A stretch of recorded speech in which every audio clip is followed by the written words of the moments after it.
comigo a sua Bíblia, Evangelho de Jesus Cristo, segundo escreveu João. O capítulo é o de número 19, versículo proposto, que é o tema do congresso, 30. E depois eu quero complementar esta leitura com a segunda carta de Paulo aos Coríntios, capítulo 13, versículo 13. Eu vou pedir que todos leiamos de pé. Já os irmãos ontem nós trabalhamos aqui, fizemos uma exposição da crucificação em detalhes, de uma forma bem abrangente, e hoje Deus me deu uma direção para trabalhar aqui três questões importantes da nossa vida prática acerca do está consumado. Se está consumado, agora nós vivemos fruto da obra que Cristo já fez. Não precisa ser feito mais nada, Ele já fez tudo. Só que agora a obra que Ele fez, que Ele executou, que Ele realizou, agora todas as bênçãos que nós vivemos é advinda dessa obra. Então eu quero falar hoje aqui pelo menos três, dentro daquilo que já foi falado ontem. Hoje eu quero falar sobre essas três, tá bom? Vamos fazer a leitura que diz assim: quando Jesus tomou o vinagre, disse: está consumado. Inclinando-se a cabeça, entregou o Espírito. Agora a segunda carta de Paulo aos Coríntios, capítulo de número 13, versículo de número 13. Algumas traduções desse versículo aí pode estar no versículo 14, mas por questões de crítica textual, mas é o mesmo versículo. Segunda carta de Paulo, 13 diz assim o texto: a graça do Senhor Jesus Cristo e o amor de Deus e a comunhão do Espírito Santo sejam com vós todos. Amém. Obrigado por se aceitar. Sempre que não impeço de você glorificar o nome de Deus. Cadê meu sonoplasta? Eu pedi para, se puder, dar um pouquinho mais de som aqui para mim, por gentileza. Eu ainda não gravei ainda. Meu Deus. Deus abençoe mais uma vez, pastor Safo, pastor Melinda.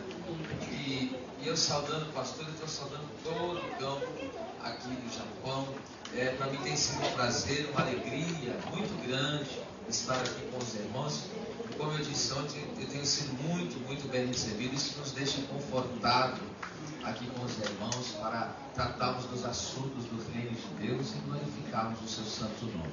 Ainda permitindo Deus, nós vamos estar passando por mais algumas congregações, vamos estar em mais umas 2 semanas, um pouquinho mais. Eu creio que Deus vai ser glorificado. Amém? O propósito do Evangelho escrito por João é apresentar Jesus, o Filho de Deus, sendo Ele, claro, o próprio Deus encarnado. E para que, crendo nele, recebais vida em seu nome. Então essa é a tônica, esse é o principal propósito desse Evangelho, que as pessoas para quem ele escreveu entendam que Jesus, ele é o Filho de Deus. Ele não é simplesmente o homem, ele é o Deus autoexistente, incriado, o Deus Todo-Poderoso. Que você, a crer nele, as pessoas que passam a crer nele, passam a desfrutar da vida que está em seu nome. Em o Evangelho, em todo o Evangelho de João, nós podemos ver. Em João 1, João apresenta ele, Jesus, como o Verbo que se fez carne e habitou entre nós, cheio de graça e verdade, vimos a sua glória. Em João 2, ele transforma as nossas tristezas em alegrias. Ele é o transformador da vida humana. No João 3, Jesus é aquele que nos regenera, nos faz nascer de novo, e também é o Filho unigênito do Pai. Em João 4, Jesus ele nos faz jorrar. A água que ele nos dá faz jorrar para a vida eterna.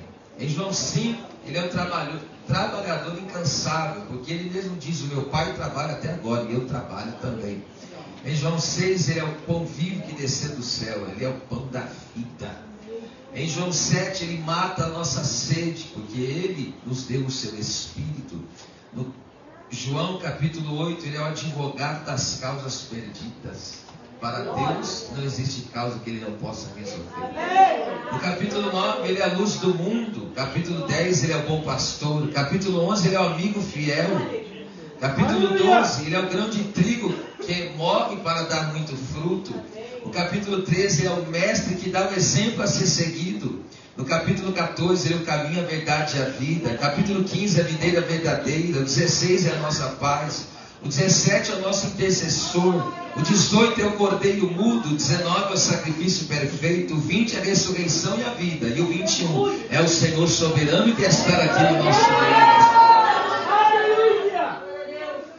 Esta palavra, estar consumado, conforme já muito bem foi dito pela missionária Merida, pelas irmãs, tetelestai, em grego, que é do verbo teléu, ele tem pelo menos três significados.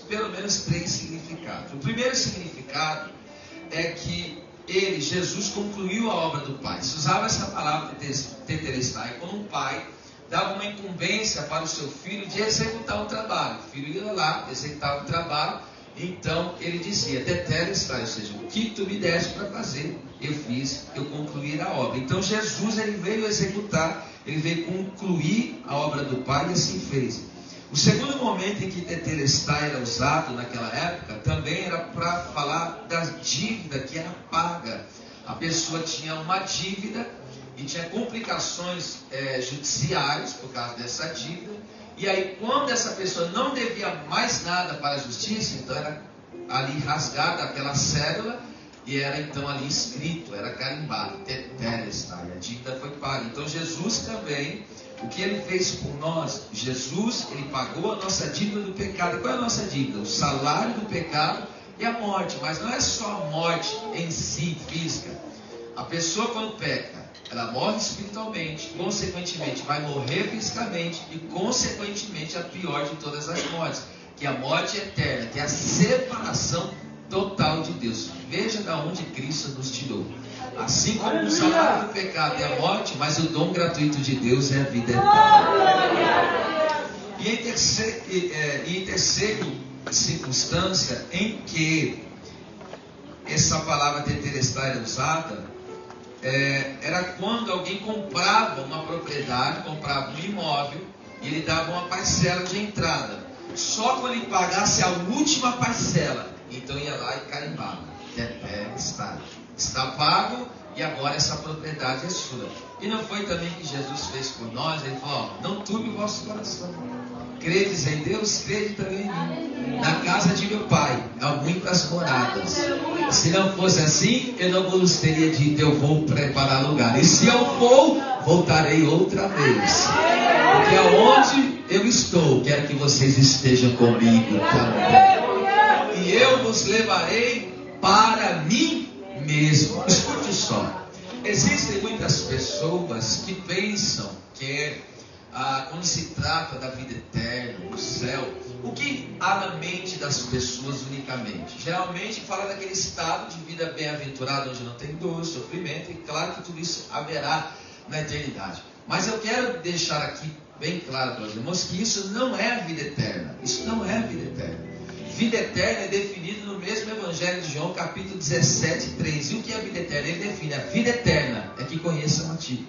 Então, vida eterna, biblicamente, é definido por conhecer a Deus. E a palavra grega ali para conhecer é gnosko, que era usado até mesmo para falar de um relacionamento íntimo entre marido e mulher. Então, o que é ter vida eterna? É se relacionar com Deus profundamente. Aleluia! E agora, a questão de você ter um corpo glorificado, você não sofrer mais, é só os adendos ou só os acréscimos da eternidade. Por isso, nesse mesmo Evangelho de João, quando Jesus trouxe uma palavra mais forte de comprometimento, porque quando ele multiplicou pães e peixes, tinha uma multidão de mais de 15.000 pessoas, segundo os estudiosos, porque era 5.000 homens, fora mulheres e crianças. Mas chega do outro dia, ele falou: quem não comer da minha carne, não beber do meu sangue, não tem parte comigo. Aí na hora do milagre as pessoas amontoou, mas quando ele chamou para a responsabilidade, para o compromisso pessoal, muitos o deixaram e foram para trás. E Jesus poderia ter aliviado a mensagem, porque só sobrou os 12, de uma multidão ficou 12. Jesus poderia dizer: não vou alisar a mensagem, que o povo está indo embora. Mas sabe o que Jesus fez? Queres vós ir embora também? Pode ir. E aí Pedro pega e diz assim: para onde? Para onde iremos nós? Só tu tem palavras de vida eterna. Ele não diz para onde iremos nós. Ele está dizendo para quem iremos nós. Ele está declarando que eu não estou indo simplesmente para um lugar, eu estou indo para uma pessoa.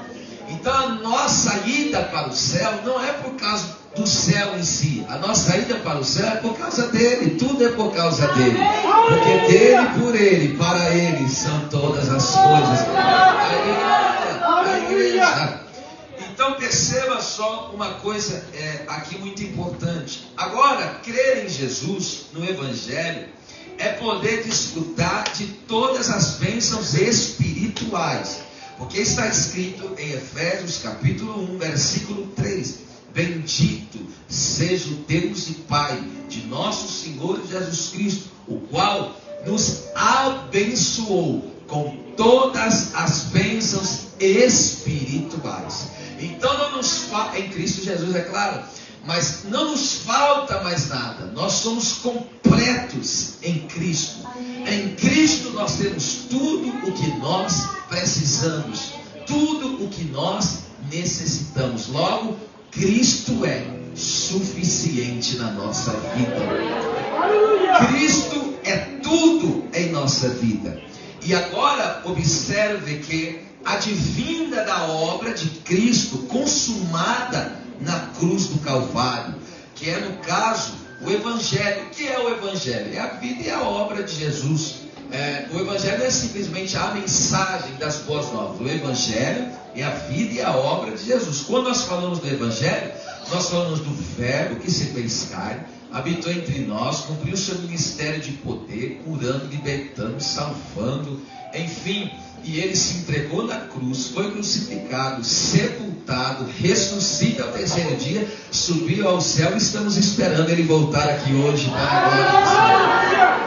Então esta é a mensagem central, crucial, esta é a mensagem principal da Bíblia Sagrada.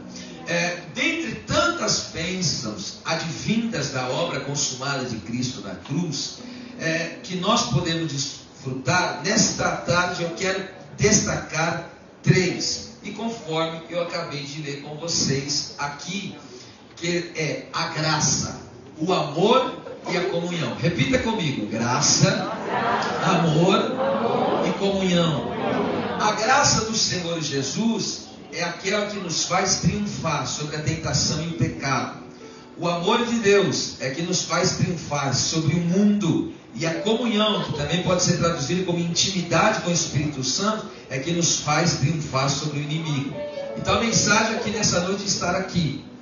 A graça de Jesus que nos faz triunfar sobre o pecado e a tentação. O amor de Deus que nos faz triunfar sobre o mundo. E a comunhão, a intimidade com o doce Espírito Santo nos faz triunfar sobre o inimigo. Amém?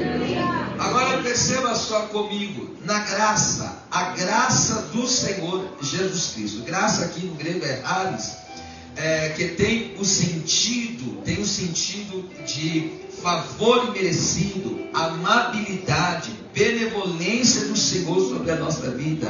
É o Senhor exercendo a sua santa influência sobre nós. A graça de Deus verdadeiramente ela é poderosa.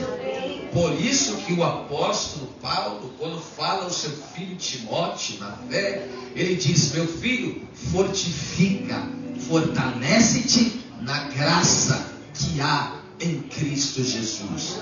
A graça de Deus é poderosa, até porque tudo é pela graça. Salvação pela graça, enfim, tudo, já disse, tudo é pela graça. Na graça do Senhor, na graça de Jesus, nós recebemos a capacidade para vencer a tentação e o pecado. A Bíblia diz em Tiago, capítulo 4, versículo 6: antes da maior graça ao humilde, porque Deus resiste aos soberbos. Sujeitai-vos a Deus, resisti ao diabo, e ele fugirá de vós. Então, quando Tiago ele diz que antes da maior graça, o contexto qual que é? O contexto é quando ele vem falando adúlteros e adúlteras, aqueles que fazem amizade comum, e adúlteros e adúlteras ali é no sentido espiritual, que o povo estava flertando com o mundo. E aí Tiago traz esta palavra, dizendo, antes da maior graça. E a palavra grega aqui para maior, meitron, significa maior que, mais forte que. Então a graça de Deus, ela é mais forte do que a tentação. A graça de Deus, ela é mais forte do que o pecado. Porque antigamente, o que acontece? Antigamente, quando nós estávamos mortos nos nossos pecados e transgressões, nós não tínhamos força para vencer as tentações. Logo que o inimigo colocava diante de nós, nós assim nos rendíamos. Por quê? Porque nós não tínhamos a graça de Deus. E aí onde disse Paulo que ele entra em desespero, ele fala, o bem que eu quero fazer, eu não faço. Mas o mal que eu não quero fazer, esse faço. E aí ele diz, e se eu não consigo fazer o bem que quero, logo não sou eu, mas o pecado que habita em mim. Ele diz, quem me livrará do corpo desta morte? Ele dá um brado, graças a Deus. Então a graça de Jesus, ela é maior. A graça de Jesus é maior do que as inclinações pecaminosas, e é maior do que o pecado. Porque no pecado o cálice enche, e na graça transborda. Porque onde o pecado abundou, superabundou a graça de Deus. Quantos nesta tarde, aleluia, creem que há uma graça de Deus sendo derramada sobre esta igreja? Oh, glória seja dada ao nome do Senhor. A graça, eu costumo dizer, tem muitas pessoas que às vezes no decorrer da caminhada, principalmente os jovens, eles não fazem perguntas. Nos fazem perguntas, qual é a maior experiência que você já teve? E ele tem em mente o quê? Que você vai falar que você viu um anjo, conversou com um anjo, ou, né, a mentalidade deles é essa. Mas as duas maiores experiências que eu já tive na minha vida, as duas maiores, tive muitas, mas as duas maiores experiências que eu tive na minha vida, a primeira, o meu novo nascimento. Essa é a maior experiência que eu trago na minha vida. Ter nascido de novo. Eu não tenho maior experiência do que essa. De ter a nova vida, a vida de Cristo. Agora a segunda maior experiência que eu já vivi na minha vida é a graça de Deus. Esta graça tão maravilhosa que nos sustenta, que nos mantém de pé, que nos dá força. Um dia a missionária Merida chegou numa irmã ali na igreja onde pastoreamos, e ela pegou e disse para mim, pastor, pau que nasce torto, é um ditado popular lá no Brasil, muitos devem conhecer. Ela falou assim, pau que nasce torto, morre torto. Aí eu disse para ela, Jesus é carpinteiro que endireita a madeira. E ela tinha um vício de 27 anos. Ela tinha 2 vícios terríveis. Um era a bebida. Muitas vezes ela me ligava bêbada, embriagada. Ela ia muitas vezes para o culto e ela não conseguia sair daquela bebida. 27 anos. Ela me ligava, às vezes ela me xingava, bêbada, transtornada. A minha esposa já sabia, quando era, vinha o nome dela, né? Ela falou, ixi, lá vem. E ela transtornada. E ela falou, eu mesmo não me aguento, pastor. Eu não me aguento mais. E ela não via solução. E outro problema que ela tinha, ela se relacionava com outra mulher. No Brasil se chama esse lesbianismo. E ela não conseguia sair disso, ela não conseguia se relacionar com homens. E eu falei, sabe por que você ainda não venceu isso? Porque você está lutando com as suas forças. E se você lutar com a sua força, todas as vezes que você tentar, você vai cair e não vai conseguir. Mas se você se render, se curvar, a graça. Aleluia. Sabe o que aconteceu com esta serva de Deus? Agora eu posso dizer que ela é uma autêntica serva de Deus. Sabe o que aconteceu? Todos os anos ela me liga. Sabe quantos anos faz que Deus libertou ela? 10 anos que ela não bebe mais. Uma mulher que estava há 27 anos escravizada pelo álcool. E este mês agora que passou, esses meses que passou neste ano, sabe o que aconteceu? Ela casou com um homem, está formando uma família. O que é isso? É a graça de Deus. Só quem crê nessa graça maravilhosa, levante as duas mãos, que uma é pouco, e eu vou lhe dar 30 segundos para você adorar a Deus.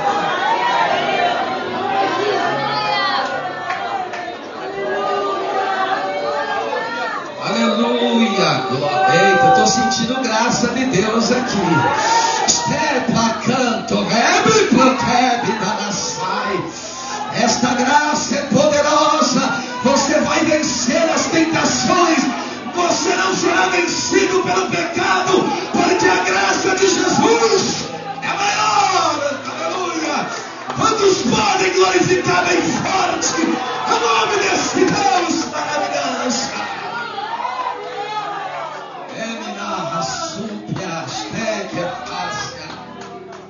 Então é melhor que antes que você, porque Tiago ali 4,6 diz, antes é o que? O que vem primeiro. Então antes que você se renda à tentação, antes que você se renda ao pecado, se rende à graça, é melhor. Diga a Deus, eu estou aqui, eu não consigo, eu não tenho força, eu não consigo me livrar disso, eu não consigo me livrar dessa mentira, eu não consigo me livrar desse engano, eu não consigo parar de falar mal da vida dos outros, eu não consigo parar de enganar, eu não consigo parar de ter esses pensamentos de morte que Deus está me revelando aqui, pessoas, mas a graça de Deus vai eliminar isso aqui nesta noite. Aleluia! Aleluia! Aleluia! E aí, quando você se rende à graça de Deus, sabe o que Deus faz? Deus dá graça para o humilde. Para aquele que se rende à presença dele, fala, a porta está aberta, eu vou te encher de graça. Aí a pessoa que não está conseguindo vencer, não está conseguindo triunfar sobre o pecado e a tentação, ele vence agora, ele consegue. Por quê? Porque ele não está na força dele, ele está na força do Senhor Jesus Cristo. Segundo, na graça de Cristo nós recebemos a capacidade para suportar as situações difíceis e ser aperfeiçoado pelo Senhor. Paulo, você sabe, ele teve uma das revelações mais extraordinárias da Bíblia. Ele foi ao terceiro céu, ele mesmo declara isso. Ele disse que foi um homem, mas por questão de humildade. Mas ele próprio é que teve essa experiência. E ele ouviu coisas inefáveis, ele disse. E quando ele está lá, e de repente, por causa do peso dessa glória, dessa revelação que ele recebeu do Senhor, ele diz que foi lhe dado um espinho na carne. Ninguém sabe perfeitamente o que seria isso, eu não quero entrar nisso. O que seria esse espinho na carne? Só que ele faz uma oração até semelhante a Cristo 3 vezes, e ele fala, Deus, tira de mim esse espinho, tira de mim esse espinho. E quem ora, o que ele fica esperando? Que Deus lhe responda da maneira que ele está pedindo. Só que nesse dia, Jesus não respondeu para Paulo, respondeu, mas não respondeu como ele quis. Ele está pedindo, Deus, me livra disso. Mas ali quando ele ora, Senhor, tira de mim esse espinho, aí Jesus pega e responde para ele, a minha graça. Jesus estava dizendo para Paulo, tudo que você precisa é a minha graça. Se você tem a graça, pronto, acabou, é o suficiente. É tudo que você precisa. Porque a graça do Senhor é que nos dá a capacidade de suportar as aflições sem desistir e permanecer na posição. A pessoa, ela recebe a graça para quê? Mesmo sofrendo, mesmo padecendo, ela não dá passos para trás, mas ela prossegue, porque ela olha para o alvo e o seu alvo é Cristo. Ela não serve a um Cristo caído nem derrotado, é o Cristo que mesmo moído, ele caminhou triunfantemente. Aleluia, glória seja dada ao nome do Senhor. Então a graça de Deus, ela é suficiente para que você possa suportar. A escute, há um grande mistério nessa passagem bíblica que Paulo aqui, Deus trata com ele. Porque tem situações na nossa vida que a gente não quer viver aquilo, não quer viver aquela circunstância. Mas Deus está usando aquela circunstância para moldar a nossa vida, para trabalhar a nossa vida. E aí Deus fala para ele: a minha graça te basta. E tem mais uma coisa: o meu poder se aperfeiçoa na fraqueza. O Senhor está dizendo para ele: quando você está fraco, eu estou agindo em você, eu estou trabalhando em você. Porque se você se sentir forte, você vai me colocar de lado e vai andar por si só. Mas se você, aleluia, reconhecer as tuas fraquezas, já não vai ser com você. Você vai se render sempre diante da minha presença. Glória a Deus. Eu estou sentindo essa graça aqui, hein? E aí o que acontece? O que é estar em fraqueza? O que é estar em fraqueza e ser aperfeiçoado? Vou dar aqui pelo menos 2 exemplos. Gideão, ele tem um exército de 32 mil soldados. 32 mil. Só que o exército que ele está enfrentando dos medianitas tem 135. Ora, 135 mil para 32 mil é uma diferença muito grande. 4 vezes maior. E ali ele pega e fala: eu tenho 32, já é pouco. Aí chega Deus e fala: tem muita gente com você. Não, mas calma lá, o exército é 4 vezes menor, ainda tem muito? Tem. Deixa eu fazer um mistério aí, Gideão. Vou passar uma pereirinha aí para só ficar os bons mesmo. Só a primeira pereirada de Jeová, 22 mil foi embora, sobra 10. Depois faz uma outra seleção, como você bem sabe. Sobrou os 300. Deus falou: é com esses aí que eu vou te dar vitória.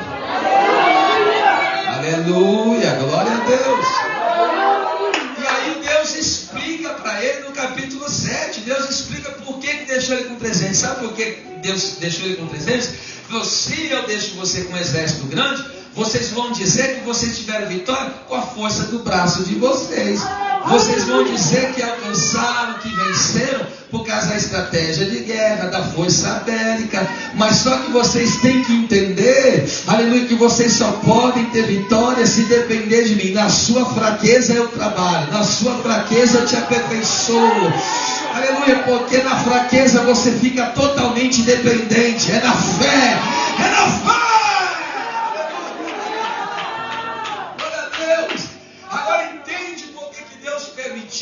Em 2 Crônicas 20, se levanta 3 moabitas, amonitas e os da montanha de Seir, vem contra apenas Judá, apenas a tribo de Judá e Benjamim. Seria um massacre, de tal maneira que Josafá temeu, passou a buscar ao Senhor, e quando ele busca ao Senhor, persevera ali na presença de Deus, e ele está dizendo no capítulo 20, versículo 12, ele falou: Senhor, olha, a multidão que está vindo contra nós, eu não sei o que fazer, não sei o que faremos, e em nós não há força. Ele declara: eu não sei o que fazer, e outra, eu não tenho força, mas todavia os meus olhos estão postos em ti. Olha lá, não sei o que fazer e não tenho força.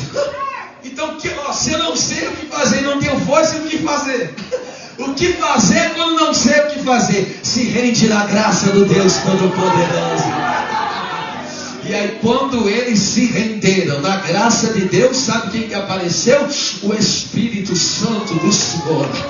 Desceu no meio da congregação, tomou um dos filhos de Jesiel e disse: está parado, quieto, e veja a salvação do Senhor, porque nesta peleja não tereis de pelejar, o Senhor pelejará por vós.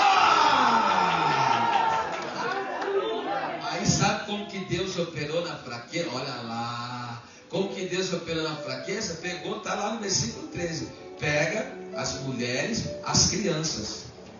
Pega as mulheres e as crianças. Espera lá, mulheres e crianças no contexto de guerra é fraqueza.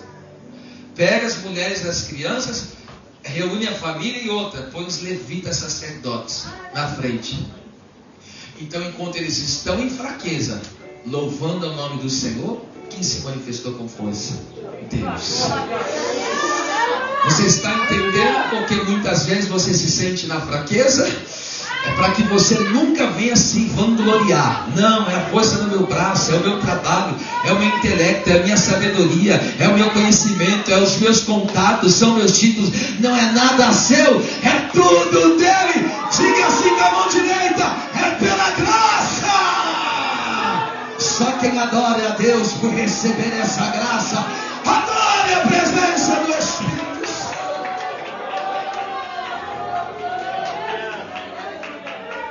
Glória a Deus. Terceiro, na graça de Deus. Olha lá, gente do céu, veja como vai reagir essa. E na graça de Jesus Cristo, nós recebemos a capacidade para fazer, para realizar. E 2 Coríntios, quando eu li esse texto, eu fiquei perplexo. 2 Coríntios 3,5 diz assim: e nós não somos capazes nem de pensar. Opa, está lá escrito assim: nós não somos nem capazes de pensar. Se tratando ao Evangelho, a palavra, ele está dizendo: nós não somos capazes nem de pensar. Pera, sem a graça de Deus, não tenho nem capacidade para pensar. Veja como nós somos dependentes da graça de Deus. Paulo, quando escreve aos Coríntios, capítulo 15, versículo 10, o que ele disse? O que ele disse? Ele fala assim, ó: eu trabalhei muito mais. Olha que ousadia. Eu trabalhei muito mais do que todos os outros apóstolos. Ele mesmo disse: eu fiz mais do que eles, orei mais do que eles, jejuei mais do que eles, evangelizei mais do que eles. Aí ele pegou e falou: pera lá, eu não, mas a graça do Senhor esteve comigo. Sabe o que ele está dizendo? Eu evangelizei pela graça, eu preguei pela graça, eu louvei pela graça. Nós estamos aqui reunidos. Eu vim do Brasil pregar aqui no Japão pela graça. Você vai voltar para a tua cidade. Você dorme pela graça. Acorda, vai trabalhar.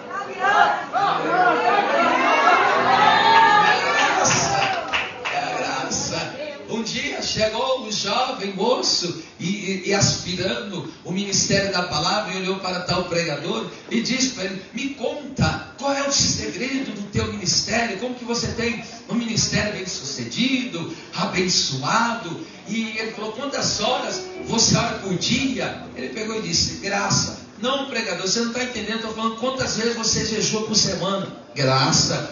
Não, você não está me entendendo. Eu estou falando quantos dias você fica sem comer, sem beber, quantas horas de oração por dia. Aí o pregador pegou e falou: é você que não está me entendendo. Se eu oro, é por causa da graça. Se eu jejuo, é por causa da graça. Tudo que eu faço é pela graça. É por isso que você vai sair desse congresso Tetelestai da Usafé cheio, mas dominado pela graça de Deus. Eu vou começar a profetizar. Estou sentindo uma veia profética aqui. Esteve, canto, levassúbia. Você vai sair daqui tão dominado pela graça de Deus, que Deus vai dar uma levantada na tua vida espiritual. Vai se entregar mais na oração. Ali já deu glória. Vai se entregar mais no jejum. Vai se entregar mais na obra missionária. Vai fazer mais pelo reino de Deus. Vai doar mais. Vai fazer mais. Vai realizar mais. E alguém vai perguntar e vai dizer: como você consegue? Você vai bradar e vai dizer: estou cheio da graça.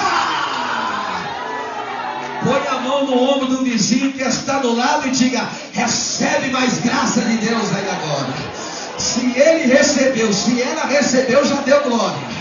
Porque aqui os músicos dão glória, as irmãs da glória, até o meu sonoplasta da glória. Os pastores estão tomados aqui pela glória. Aqui tem glória, do outro lado tem glória. Só quem dá glória a Deus aqui. Você adora pela graça, serve pela graça, vem para o congresso, tudo pela graça, graça, graça. Eu vou deixar você adorar pela graça. Vai, adore a Deus. Deus vai começar a renovar a crente aqui. Escreve como graça. Tu vai entrar numa dimensão que você ainda não entrou. Deus vai descortinar os céus para você e vai te levar a uma intimidade que você ainda não viveu. Sabe por quê? Porque a graça do Nazareno está te envolvendo nessa tarde. Adore a Deus, adore a Deus. Não canse de adorar a Deus.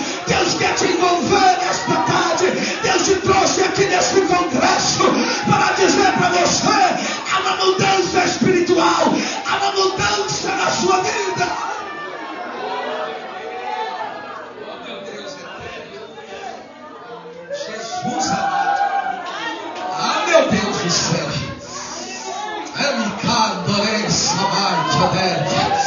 Segura aqui o teclado, levante as duas mãos. Deus quer derramar algo aqui. Eu vou te dar 30 segundos, mas de verdade, só quem adora pela graça, só quem adora da dependência do Senhor. Eu vou te dar esses 30 segundos. Para você que tem glória, vai dar glória agora. Não segura. Eu quero ouvir o teu barulho agora. Quem trouxe o aleluia, vai dizer aleluia. Quem é batizado com o Espírito Santo, comece a orar em outras línguas. Adore pela graça. Dê glória a Deus pela graça. Ore em línguas pela graça. Olha aí, já tem gente chorando. Olha ali, já tem uma mulher sendo tomada ali, ó. Deus vai te curar por graça. Deus vai te ungir por graça. Deus que vai te batizar com o Espírito Santo. É graça. É graça, pastor Sato. Esse campo vai crescer. As congregações vão crescer. É pela graça. Receba. Receba. Receba.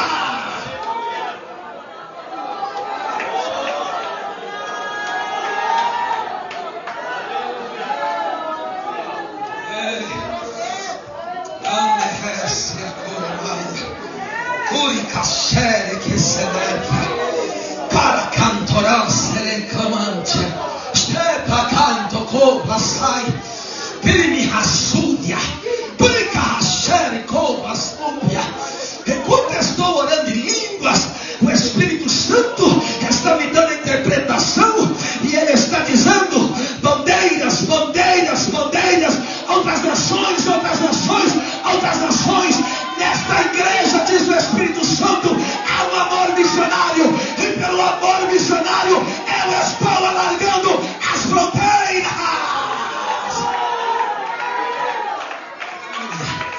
Fique de pé, santa serva do Senhor. Fique de pé, por gentileza. O seu amor que clama, o seu coração que arde pelas missões, Deus tem recebido como incêncio suave as suas narinas, e tu tem dito, Senhor, eu quero ver, vai acontecer. E Deus está dizendo, a glória da última casa será maior do que a primeira, diz o Espírito. Ah, meu Deus do céu. Ah, Jesus amado, recebe aqui, hein? Vamos lá, segundo, a graça do Senhor Jesus. Agora nós podemos desfrutar, depois que o imperador está consumado, agora pela fé nós temos entrada à graça. Segundo, nós temos entrada ao grande amor de Deus. Nós podemos desfrutar do agape do Senhor. O Senhor tem nos circundado, tem nos cercado com o seu cuidado amável, com o seu cuidado amoroso. No amor de Deus, Romanos 8:31, quem gosta de Bíblia e quiser acompanhar, eu vou discorrer esse texto. Romanos 8:31, no amor de Deus, versículo 31 diz assim: que diremos, pois, a estas coisas? Se Deus é por nós. Olha, é uma pergunta, ninguém até hoje conseguiu responder. Aqui não está. Porque se Deus é por nós, quem estará? Não tem ninguém. Não existe ninguém que pode ser contra. Pera lá. Se Deus, o Criador, aquele que fez os céus e a terra, todo-poderoso, é o teu favor, é o meu favor, é o favor da igreja, quem vai poder ser contra nós? Ele está dizendo, se Deus é por nós, e ao contrário disso também é verdade, se Deus for contra uma pessoa, quem vai ser a favor dela também? Então o negócio está do lado de Deus, está na presença de Deus. Isaías 64:4, a Bíblia Sagrada diz, oh meu Deus, que coisa linda, com os olhos não se viu, com os ouvidos não se ouviu, nem ainda se percebeu, um Deus além de ti, que trabalha em favor daqueles que nele esperam. O nosso Deus está trabalhando incansavelmente. Repito o que disse Jesus, ele falou, meu Pai trabalha até agora, eu trabalho também. há um trabalhar de Deus, e eu profetizo, nesse trabalhar de Deus, tu vai ver a salvação de toda a tua família, em nome do Senhor. Ainda esse ano você vai ver aquele que tu ama se render na presença do Deus eterno. Quem quer, glorifique a Deus por esta palavra. Deus é por nós. Deus é por nós. Deus é tão por nós. Um dia, isso aqui é coisa tremenda, se levantou Senaqueribe, vinha devastando os reinos, e falou para Ezequias, persuadindo ele, mandou Rabsaque, mandou aquela carta, mas nem adianta buscar Deus, porque assim como eu devastei os outros reinos, vou devastar Judá. Aí sabe que o servo de Deus, Ezequias, se ajuntou com o profeta Isaías, foram na casa do Senhor, pegaram a carta de afronta, oraram, e Ezequias trouxe a palavra para o povo. Com ele está o braço de carne, mas conosco há um que é mais poderoso do que eles. Sabe o que aconteceu? Deus mandou só um único anjo, não precisou de dois, só um único anjo feriu 185 mil soldados do inimigo, e naquela noite todo o exército do inimigo foi sepultado. Deus é por você. Quer mais um exemplo para você saber que Deus é por você? Davi, segundo Samuel 5, está agora contra os filisteus. Ele vence a primeira batalha, os filisteus fogem, vai ter uma segunda batalha. Ele ora de novo, e aí ele fala: Senhor, eu vou contra os filisteus. O Senhor falou: pera, eu vou te dar uma estratégia. Vai para o defronte, aparece detrás, e você vai ouvir um barulho de uma marcha nas copas das amoreiras. Para quem não sabe, a amoreira é da cor de sangue. Se você espremer uma amora, vai ficar cor de sangue. Olha que Deus falou: das copas das amoreiras vai sair um exército. Olha o que ele está dizendo: se você passar nas copas das amoreiras e tocar com a sua roupa vai ficar que cor? Cor de sangue. Deus já estava anunciando a vitória pelo sangue. Amém. E aí o que acontece? O Senhor falou: quando você ouvir o barulho dessa marcha, pode ir, porque o Senhor já foi na tua frente. Tem coisa que você vai ir para resolver, Deus já resolveu na tua frente. Quando você chegar para ir resolver, já foi resolvido, porque no amor de Deus Ele resolve. Tá certo? Olha o que mais. No amor de Deus, verso 32, aquele que nem mesmo ao seu próprio filho poupou, antes o entregou, aleluia, por todos nós, como não nos dará também com ele todas as coisas? Sabe o que Paulo está dizendo? O Senhor Deus já nos deu tudo, porque Jesus é tudo. Ele já nos deu a maior bênção, a maior graça, a maior vitória. Ele já nos deu. Se Ele já nos deu Cristo, que é o principal de tudo, o que será das outras coisas? É o que Paulo está dizendo. Se o maior de todas as benfeitorias já foi dada, as outras coisas para Deus é só um detalhe. E aí eu entendo que é no amor de Deus. Deus, Ele me supre por completo. Eu sou totalmente suprido em cada demanda, em cada necessidade da minha vida. Filipenses 4,19, o meu Deus, segundo a sua riqueza em glória, suprirá, não é algumas, é todas as vossas necessidades, em glória, por Cristo Jesus. Ali suprir no grego, que é pleró, significa ter tudo aquilo que se precisa. Então na tua vida não vai faltar nada, não vai faltar força, não vai faltar ânimo, não vai faltar provisão, não vai faltar nada. Em Deus você é totalmente suprido, louvado seja o seu nome. Ainda, isso aqui para mim é demais. No amor de Deus, versículo de número 33, Ele advoga as nossas causas. Olha só, quem intentará acusação contra os escolhidos de Deus? É Deus quem justifica. Você sabe que acusação, quem é que é acusado? A pessoa que tem um delito. Toda pessoa que peca, ele é acusado diante do tribunal divino. E quem é o acusador? A Bíblia chama o diabo. Ele é o acusador. Ele é um aproveitador. Ele espera a brecha, ele arruma essa situação para acusar as pessoas. Só que aqui o texto está dizendo que depois que Cristo bradou, está consumado, ele está dizendo: cadê os acusadores?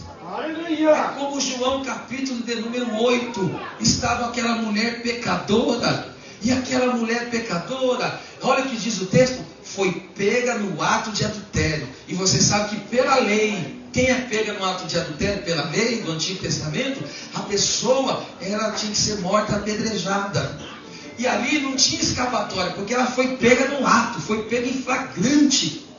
Não tinha quem defendesse a causa dela. Aí chegaram os acusadores diante de Jesus e falou: na lei está escrito, tem que morrer apedrejado. E tu? E agora? Pega a causa? Ele falou: eu pego essa causa. E aí ele pegou e disse que ele não tem pecado, que atira a primeira pedra. Sabe onde Jesus acessou? A consciência dele. Porque cadê o homem que tinha? Porque eles só trouxeram a mulher. E o homem? Eles não trouxeram. Jesus pegou na consciência. A consciência bateu forte neles e eles se viram pecadores. O único que não tinha pecado, porque todos, desde o maior da Bíblia até o menor, todos saíram e deixaram as pedras. E o único que podia apedrejar ela, pegou e disse: cadê os teus acusadores? Jesus pergunta: aonde estão os teus acusadores? Ela falou: não sobrou nenhum. Não te condenaram eles? Nem eu te condeno. Vai, não peques mais. A acusação diante do está consumado acabou. É o amor de Deus, esse por nossa vida. E aí pode acontecer um erro de percurso, porque para o cristão nascido de novo não é normal pecar, mas ele pode pecar, ainda tem a natureza caída, ainda ele tem. Então a presença do pecado existe, mas isso não é normal para o cristão. E aí é onde escreve João, a sua primeira epístola, capítulo 2: filhinhos, eu vos escrevi para que não pequeis, mas todavia, se alguém pecar, há um advogado para com o Pai. Como que é o nome dele? Jesus Cristo, o justo. E a acusação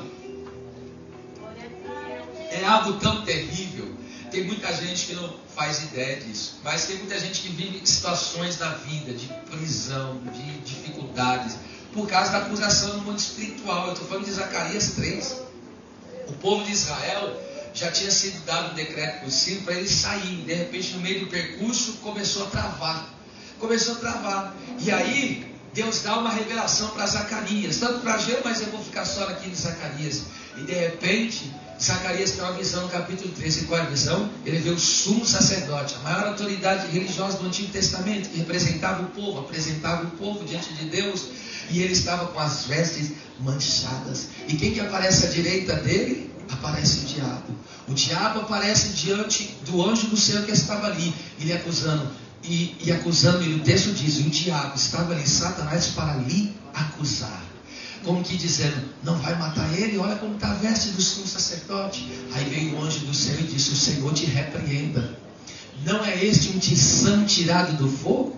O que o Senhor está dizendo para o inimigo? O Senhor está dizendo: o preço que eles tinham que pagar pelo pecado que cometeram já foi pago no cativeiro. Eu usei daquela aflição no cativeiro, purifiquei eles do pecado, eles estão perdoados. E aí vem um anjo do Senhor e disse: o Senhor te repreenda, ó Satanás. O Senhor te repreenda. E quando ele foi repreendido na hora, a Bíblia diz que ele foi perdoado. A veste dele foi trocada, a iniquidade dele passou. E aí o que aconteceu? Aquilo que estava travado na vida do povo de Israel, Deus liberou tudo que estava travado. Porque é isso que o inimigo usa. Ele usa situações pecaminosas para travar a vida da pessoa. Mas aí vem Jesus nesta tarde e diz: o meu amor é tão grande por você, que no meu amor por você não há mais acusação. Quem intentará acusação? Porque está consumado. No amor de Deus, então ele advoga as minhas causas e derruba todas as acusações que pesavam sobre mim. Ainda mais, no amor de Deus, ele me liberta de toda condenação. Toda condenação, versículo 34. Quem os condenará? Pois é Cristo quem morreu, ou antes quem ressuscitou dentre os mortos, o qual está à direita de Deus e também intercede por nós. Então veja, não há acusação. No amor de Deus, Deus é por mim. No amor de Deus, eu sou suprido. No amor de Deus, não há acusação. No amor de Deus, agora eu não tenho mais condenação. Eu fui liberto, absolvido. Já não há mais nada que pese sobre mim. Eu fui justificado. Eu criei em Jesus. Agora a justiça dele é imputada. Eu não sou justo, mas ele imputou a sua justiça em mim. Agora não tem mais mais nada do que me cobrar. Ninguém pode atacar o meu passado, tendo eu hoje uma vida transformada. Ninguém pode dizer de você o que você era e deixava de fazer. Essa velha vida foi apagada e uma nova vida Deus te deu. Não pesa sobre você acusação e nem condenação, coisa extraordinária. Olha, é o que eu digo e tenho pregado muito sobre isso. Não tem nada que pague você ter uma vida liberta na presença de Deus, você poder dormir com a mente, com a consciência, na verdade, tranquila, sabendo que você tem paz com Deus, que não pesa sobre você nenhuma acusação e você não está debaixo de condenação. Deus nos chamou para a liberdade que é em Cristo Jesus, o nosso Senhor. E olha agora que lindo, no amor de Deus, eu triunfo sobre as adversidades da vida. É no amor que se triunfa. Olha só, quem nos separará do amor de Cristo? 8,35. A tribulação, ou a angústia, ou a perseguição, ou a fome, a nudez, ou o perigo, a espada, como está escrito, por amor de ti somos entregues à morte todo dia, fomos reputados como ovelhas para o matadouro. Mas esse texto é lindo. Mas em todas estas coisas somos mais do que vencedores por aquele que nos amou. Aqui, mais do que vencedor significa alcançar uma vitória inigualável, ser totalmente vitorioso. É isso que você é em Cristo Jesus. Você alcançou uma vitória inigualável. Você não é meio vitorioso, você não tem algumas vitórias, você é totalmente vitorioso. E aí ele diz: não há principado, não há potestade, não há morte, não há vida, nada, absolutamente nada pode me afastar do amor de Deus que está em Cristo Jesus, o nosso Senhor. Quantos glorificam a Deus pelo seu grande amor revelado e manifesto sobre a nossa vida. Adore a presença de Deus. O amor de Deus está sobre a tua vida. Você não vai morrer nessa tribulação. Você não vai padecer nessa necessidade. Essa perseguição não vai me matar. Essa necessidade não vai te fazer desfalecer. Porque no amor de Deus tu tens vitória. Vitória. Agora vamos lá. Vamos para a parte final. E ainda, quando Jesus disse está consumado. Ah, que coisa linda que nós podemos desfrutar da graça de Jesus, do amor de Deus, que é um amor que não tem medida. Aleluia. E ainda mais, se isso não tocar em você, eu não sei mais o que pode. Agora nós podemos ter a comunhão, a intimidade com o Espírito Santo. Oh, glória. Na graça eu venço o pecado e a tentação. No amor eu venço o mundo que me hostiliza. O mundo hostiliza, ele vem com tribulações e tantos males, mas no amor de Deus eu venço o mundo. E agora, na comunhão, na intimidade do Espírito Santo, eu venço o inimigo. Porque em 1 João 4,4 diz: maior é o que está dentro de nós, oh glória a Deus, do que aquele que está no mundo.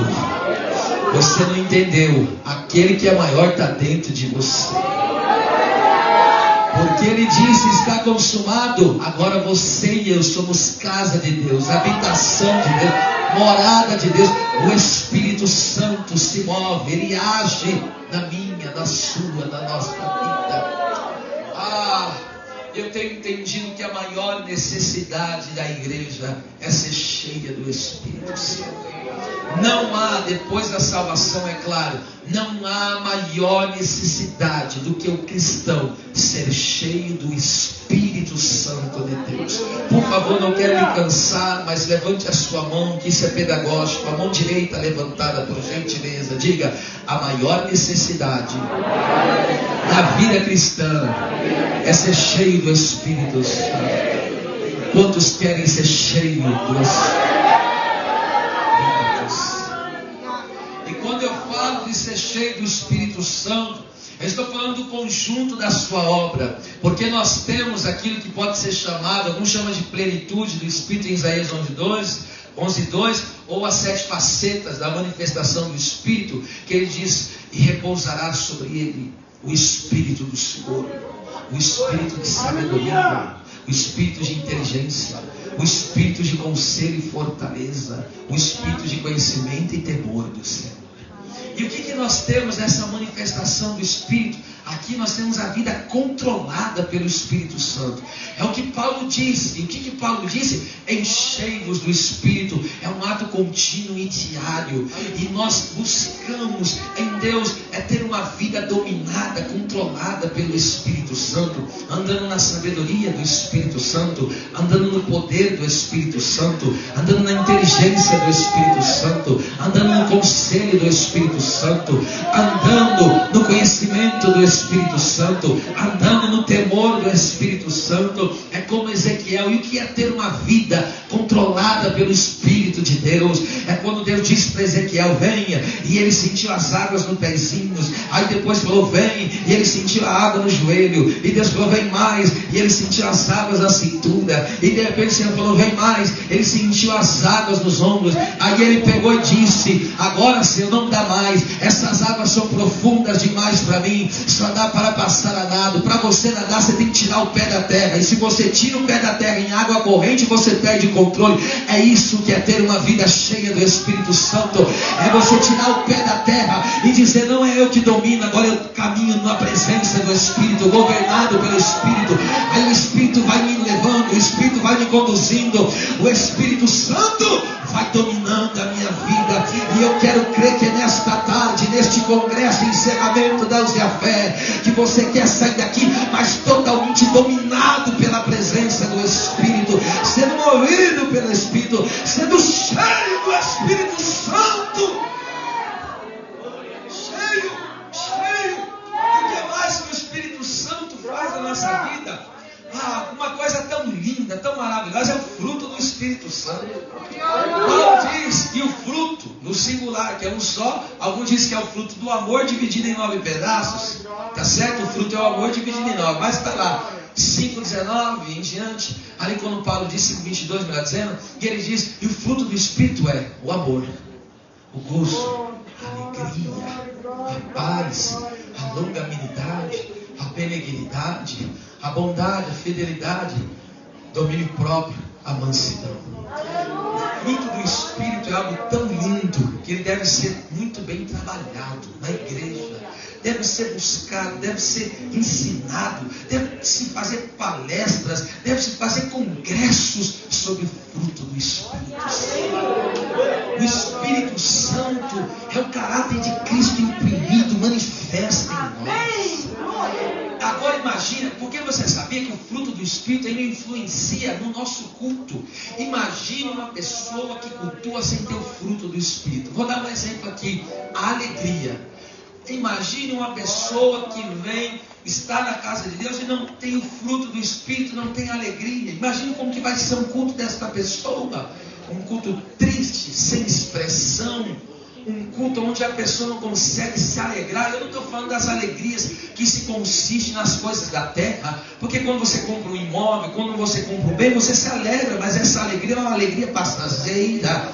É uma alegria que ela pode vir, amanhã você não pode ter ela mais. Só que a alegria, que é o fruto do Espírito, e a alegria da salvação é algo que ninguém pode tirar de você.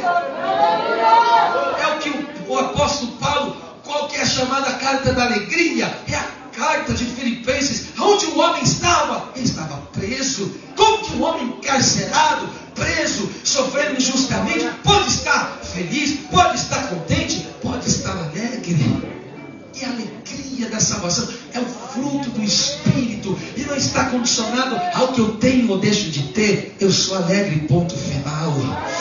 É por isso que o Senhor Jesus Cristo disse: não se alegre porque vocês podem realizar obras, mas se alegrem pelo teu nome estar escrito no... Aleluia, glória a Deus. Sabe o que me entristece? Existem pessoas que estão perdendo a alegria da salvação. Muitas vezes caminha para a casa de Deus como se fosse algo comum, algo normal. Olha o que Davi disse: alegrei-me quando me disseram, vamos à casa do Senhor. Hoje, quando você fala, vamos, tem culto, vamos para a casa de Deus, tem pessoa que vai meio para baixo, meio abatida. Oh meu Deus, essa vida cristã precisa de uma mudança. Este lugar é um lugar de alegria, porque aqui estamos salvos, aqui estão os crentes cheios do Espírito Santo. Aqui você tem alegria, chora de alegria, chora na presença de Deus. Às vezes tem pessoa que está chorando porque está na luta mesmo, comum da vida aqui na terra, mas tem pessoa que está chorando porque quer a glória de Deus, está chorando porque está com a gratidão no coração. Outra hora eu estava lá fora, eu estava perdido, eu estava acabado, eu estava destruído. Olha o que Jesus faz da minha vida. Tem gente que ainda não está entendendo o que eu estou falando. É como disse Davi, entenda uma coisa. O Davi era um homem que ele tinha uma vida simples. Ele, conforme nos mostra a Bíblia, ele era desprezado na sua própria casa. Ninguém dava muito crédito para ele. Mas ali o Senhor fez uma obra nele, tirou ele de trás das malhadas, derramou o azeite, levantou, fez ele um dos reis mais importantes da história de Israel. Até hoje, o rei mais amado de Israel é Davi. Até hoje, estive lá por 3 vezes e sei do que estou falando. E aí aquele homem, quando ele pecou contra Deus, gravemente, adulterou, mandou matar um dos seus melhores soldados. Ele estava reinando, mas sem alegria. Ele estava caminhando, mas sem alegria. Ele ia para o templo, mas não tinha alegria. E um dia, ele foi confrontado pelo profeta, que apontou o dedo para ele e disse: você pecou. Só que ele, quando recebe a sentença divina, a palavra profética, ele se humilha. Ele diz: tem misericórdia de mim. Segundo as tuas misericórdias, apaga as multidões dos meus pecados. E tem uma coisa, aleluia, cria em mim um coração puro, renova em mim um espírito reto, torna a dar-me a alegria da tua salvação. Aí ele brada: não retire de mim o teu Espírito Santo. Ele estava dizendo: eu consigo viver sem o reino, eu consigo viver sem a coroa, eu consigo viver sem o status, sem o prestígio, mas tem uma coisa que não dá para viver, não dá para viver sem a tua presença. Eu quero que vocês, por gentileza, se você puder, quem sentir, coloque a mão no ombro da pessoa, que nós vamos dirigir 1 minuto de oração agora. Deus vai restaurar a alegria de muita gente aqui nesta noite, nessa tarde. Eu quero que você comece a orar por 1 minuto aí agora. Ai, inadmissível alguém entrar. Tem pessoas, meu pastor Sato, que já viraram profissional, vem para o culto só porque tem um cargo, uma posição, mas não cultuam, não adoram, passa o culto inteiro conversando, sem intimidade com o Espírito Santo, profissionalizou. Deus não quer profissionais, Deus quer verdadeiros adoradores. Só vem aqui porque tem uma carteirinha, uma credencial de obreiro. Para Deus pouco importa se é obreiro, se você não é salvo. Deus quer te encher da alegria da salvação. Ore por ele aí agora, porque Deus vai dominar este lugar. Como a racine que me dá. Espírito de Deus, inflama esse coração com óleo da alegria.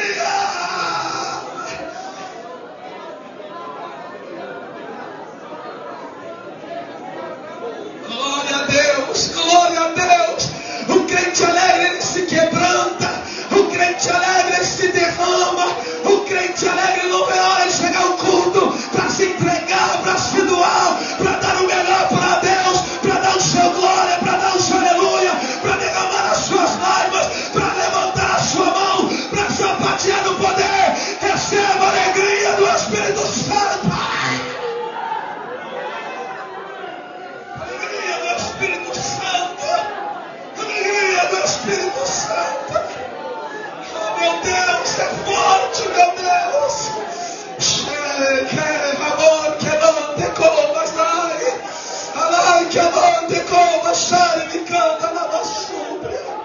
Meu Deus, olha o que está acontecendo ali. Jesus amado. Aleluia. Há uma restauração interior. Receba alegria. Você vai adorar com alegria. Vai servir com alegria. Vai glorificar a Deus com alegria. O diabo está querendo missionar a merida, fazer pessoas andar de cabeça baixa, como aquela mulher encurvada. Mas você não é porco para andar de cabeça baixa. Deus te deu a alegria da salvação. Adore a Deus, adore a Deus. Adore a Deus. Pode soltar do seu irmão e adore a Deus. Eu vou deixar você adorar e sentir a alegria da salvação. Tem gente que não vai aguentar aqui.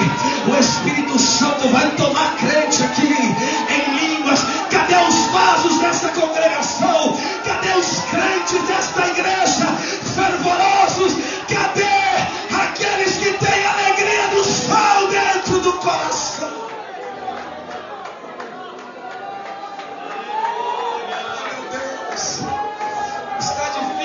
Pastores que choram na presença de Deus assim.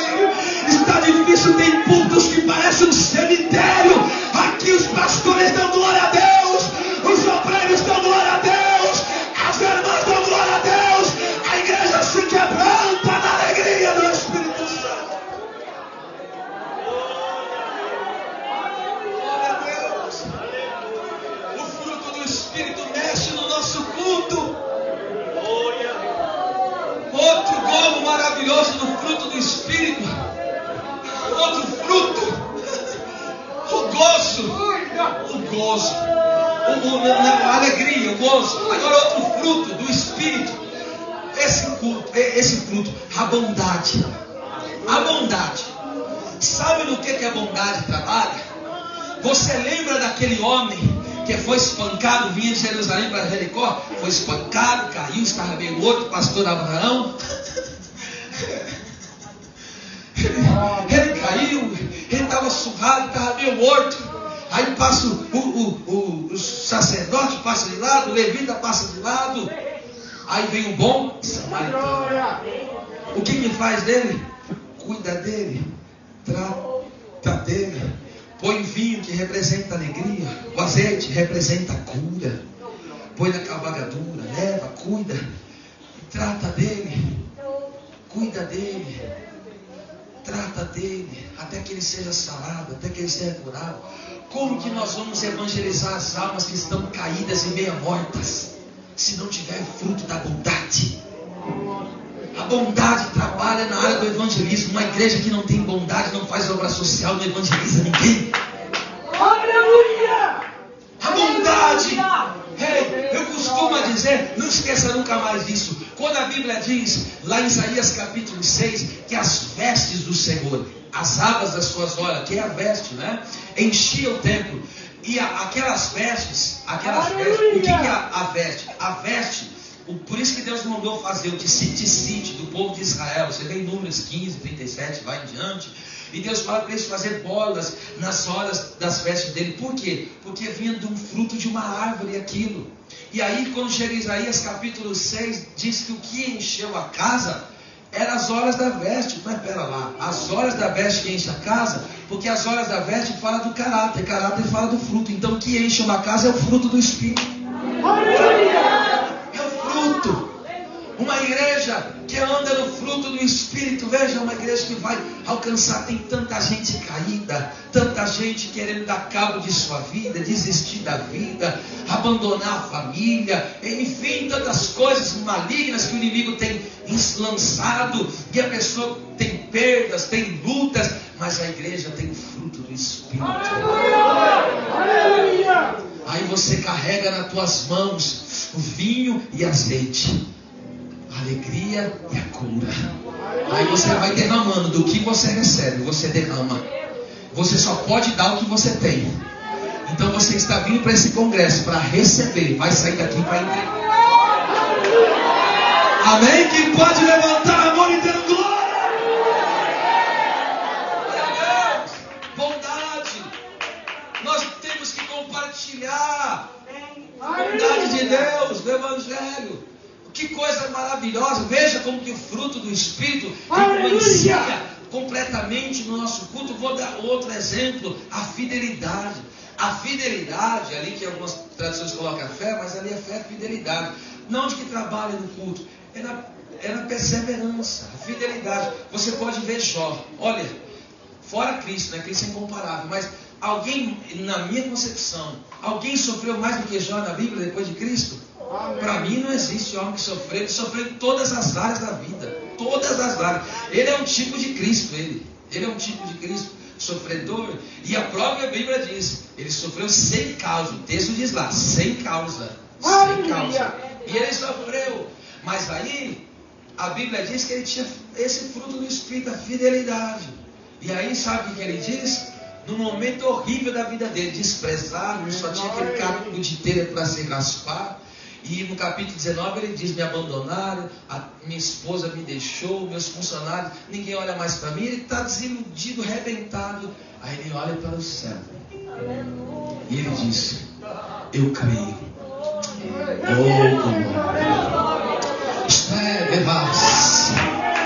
Eu creio que o meu Redentor vive.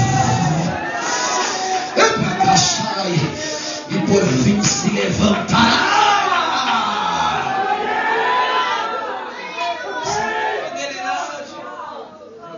Está na dor, mas permanece e vê o que Deus fará. A Bíblia diz em Tiago 5:11, não vistes o fim que Deus, veja, não vistes o fim. Então a vitória não está no começo nem no meio, o fim que Deus deste a Jó, porque existem pessoas que estão no meio, porque a questão problemática é no meio. Por isso que Abacuque, quando ouviu a palavra, ele teve que falar, viva a obra no meio.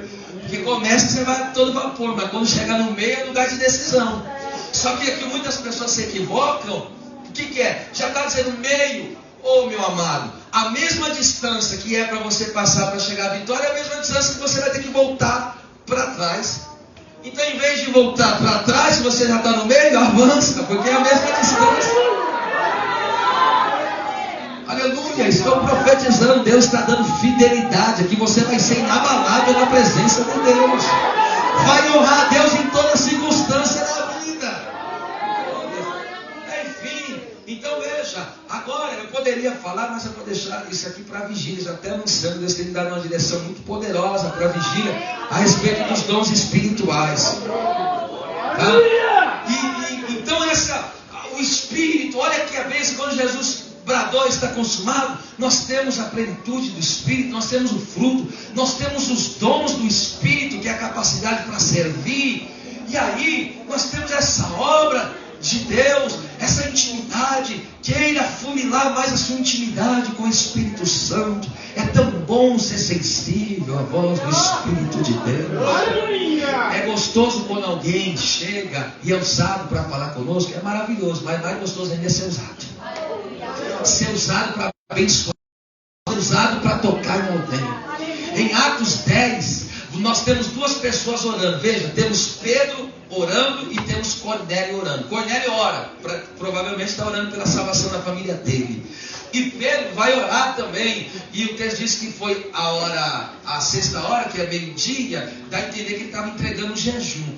De um lado, um está orando, Deus, salva a minha casa. De outro lado, tem alguém orando, Deus me usa para salvar pessoas. Então, mas tem pessoas aqui que estão orando, Deus, eu quero ser resposta na tua mão, ó Deus. Você crê que Deus vai te usar assim na presença dele? E aí Pedro pega e vai ser usado por Deus, começa a abrir a boca e pregar a palavra. Na simplicidade, só pregando o evangelho, a mensagem da cruz. Toda a casa de Cornélio foi batizada com o Espírito Santo. Todos aqueles que ouviram a palavra foram cheios do Espírito de Deus. Há uma promessa de Deus sobre a tua vida. Há uma promessa de Deus sobre a minha vida. E qual é a promessa de Deus? Olha isso aí. Isaías 44:3. Derramarei águas sobre os sedentos, rios sobre a terra seca. Derramarei o meu espírito sobre a tua posteridade e a minha bênção sobre os teus descendentes. Isaías 32:15. Espere que até que lá do alto sobrevenha o Espírito do Senhor, e o seu deserto será transformado. A presença do Espírito Santo transforma qualquer deserto e faz uma terra fértil na presença do Senhor. Ainda diz a palavra de Deus: o Espírito do Senhor Jeová, Isaías 61:1, o Espírito do Senhor Jeová está sobre mim, porque Deus me ungiu para pregar boas novas aos mansos, enviou-me a restaurar os contritos de coração, a proclamar liberdade aos presos e soltar aqueles que estão no cativeiro. Atos 10:38, como Deus ungiu a Jesus Cristo de Nazaré com o Espírito Santo e com poder, o qual andou fazendo bem, curando os enfermos e libertando a todos os oprimidos do diabo. Atos capítulo 1, versículo 8, mas recebereis poder ao vir sobre vós a presença do Espírito Santo, e sereis testemunhas de Jerusalém, Judeia, Samaria e até os confins da terra. E perseveravam todos unânimes em oração. Atos 2:1, cumprindo-se o dia de Pentecoste, estavam todos reunidos no mesmo lugar, e de repente veio do céu. O que vai vir para a tua vida não é da terra, o que vai vir para a tua vida é do céu. O avivamento vai vir do céu, a glória vai vir do céu, o poder vai vir do céu. E de repente todos foram cheios do Espírito Santo e começaram a falar em outras línguas, conforme o Espírito Santo lhe concedia que falassem. Atos 4:31, tendo eles orado, moveu o lugar onde estavam reunidos e todos foram cheios. Levante as mãos para os céus. E começa a pedir para Deus: Deus, me enche agora. Começa a pedir aí agora, com ousadia: Deus, me enche do teu Espírito. Eu quero mais comunhão com o Espírito. Eu quero mais ser cheio do Espírito. Eu quero mais graça. Eu quero mais amor. Eu quero mais intimidade com o Espírito Santo. Deus vai te envolver nesta noite. Aleluia. O que mais é pecado de devassa. Eu ainda creio, pastor Sato, na promessa de Deus, e há de ser que depois derramarei do meu Espírito sobre toda a carne.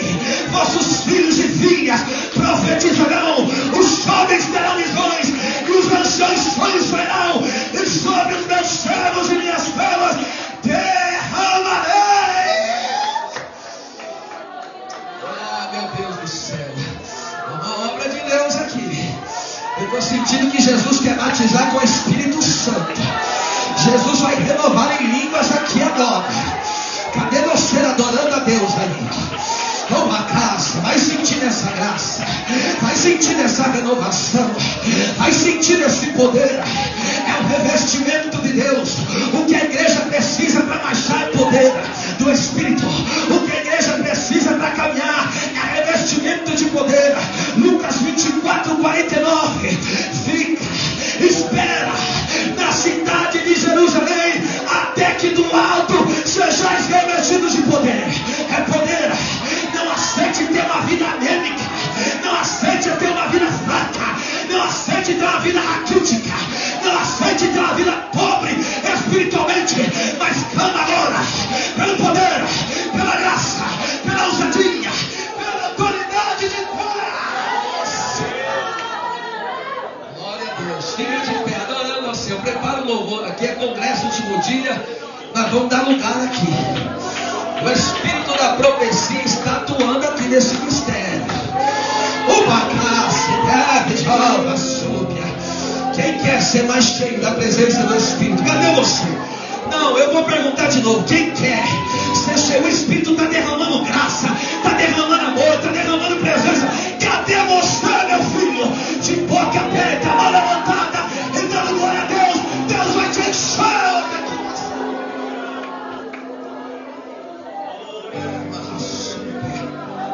Deixe-me começa a buscar a Deus aí. até transbordar.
por favor. Há uma unção de Deus. Jesus quer batizar com o Espírito Santo. O congresso já está acabando. Essa noite é para você. Deus preparou essa noite para te revestir de poder, de graça. Em nome de Jesus, você vai grudar perto de alguém aí. Você vai começar a buscar Deus junto com ele, com ela aí agora. Pelo menos 2 pessoas. Começa a buscar aí agora. Deus vai começar a dar profecia aqui, hein? Repete, quebe, daraçai. E nós vamos começar a adorar a Deus. É adorar. Olha, o Espírito, meu Deus, olha só. Deus já está tomando aqui, pastor Santo. Olha só, meu Deus, é forte. Uma séria. Em noites como essa que Jesus cura. Em dias como esse que Ele batiza com o Espírito Santo. Em momentos como esse que Ele dá ministério. Que Ele levanta na palavra. Que Ele levanta. Ele levanta. Há uma obra de Deus aqui. Deus trabalha, olha aí. É minha raça. Vamos dar lugar, vamos dar lugar.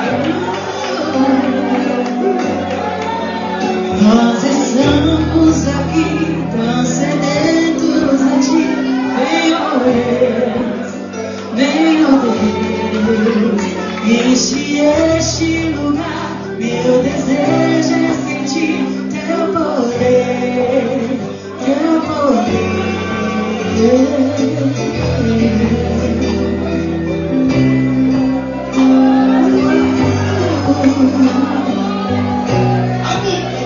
Nós estamos aqui, tão sedentos de Ti. Vem, ó Deus, enche este lugar. Meu desejo é sentir Teu poder, Teu poder. Vem também incendiar meu coração, eu quero altar. Quero ouvir o som do céu, Tua glória contemplar. Então vem incendiar meu coração, eu quero altar. Quero ouvir o som do céu, Tua glória contemplar.